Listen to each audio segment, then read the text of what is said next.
Hello, I'm in a 2011 Kia Sorento, and today I'm going to show you how to connect your phone's Bluetooth to your vehicle interface.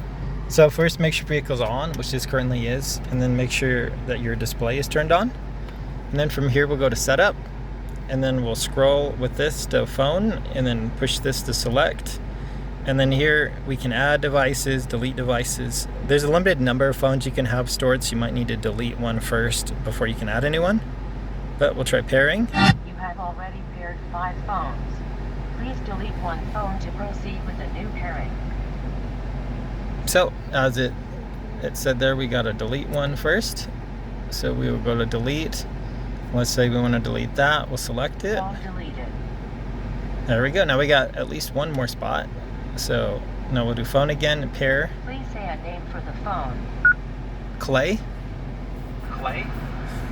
Say yes to proceed. Otherwise, say back or cancel. Yes. Ready for pairing. Please use your phone to connect to the system. The pairing passkey is Right there. 0000. Pair new device. It might take a few minutes for it to pop up here, but usually it will. Otherwise, you might need to restart your phone or restart the car and try again.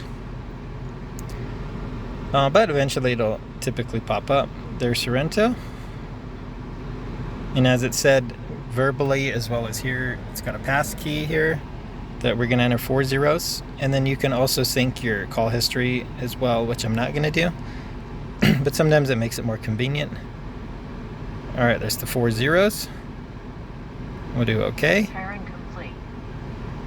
All right, so now we're connected. So now we can take calls, listen to music. Complete. Newer models, you might be able to sync up maps and things like that as well. And if you're having issues getting the music to play, first you're going to make sure the volume's on here, as well as on your device, and that you've got your music playing here. And then if you click through these aux options here, you should get to where it says phone. But all that said, I hope this was helpful. Hope you have a wonderful day.